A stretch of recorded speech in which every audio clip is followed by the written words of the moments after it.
It's been a difficult day here in Brampton where a house fire has claimed the lives of 3 children and their parents. Their grandmother remains in critical condition.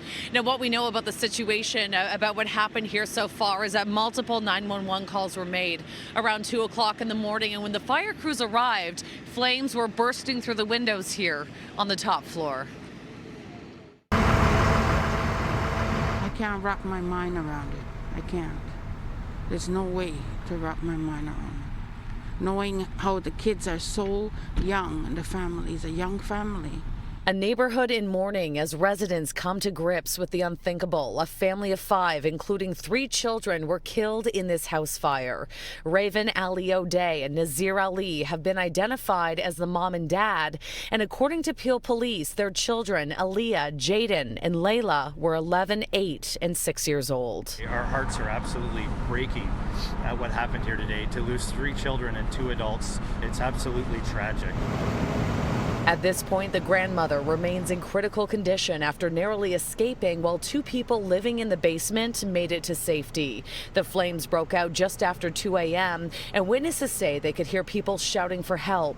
When fire crews arrived on scene, they were met by heavy smoke and flames. Brampton's fire chief tells us heroic efforts were made to try and save lives. So they were able to make entry. They used ladders. They climbed through the upstairs windows. They did heroic and tremendous work under extremely difficult circumstances, and unfortunately we've had a tragic outcome here today. The flags at Brampton City Hall have been lowered, and the Premier today expressed his sadness over the loss of life. I just can't imagine the hurt being felt by the family and friends and the entire community. You'll be all in our prayers.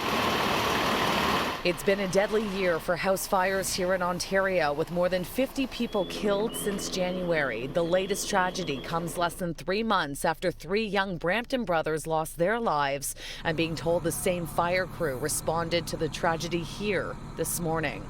Fire burns so quickly nowadays with all the synthetics that we have inside our homes. You've got minutes now to get out of the house, and a working smoke alarm can't help save your life. Now, several investigators with the Ontario Fire Marshal's Office have been on scene all day, and they're trying to determine the cause of this fire, if there were smoke detectors, and if so, were those smoke detectors in working order? I'm being told it could take several weeks before we have those answers. Now, we're also learning about the children from neighbors here, and, you know, they're often seen walking to school, riding their bikes. I'm told that the family is described as lively and loving, and we know that the kids used to play in a neighbor's pool across the street during the summer months. Now, we also heard from a family member today, the cousin of the father, and he tweeted out that just a couple of weeks ago, the father was talking about switching careers to become a firefighter. In Brampton, reporting live, Shauna Hunt, City News.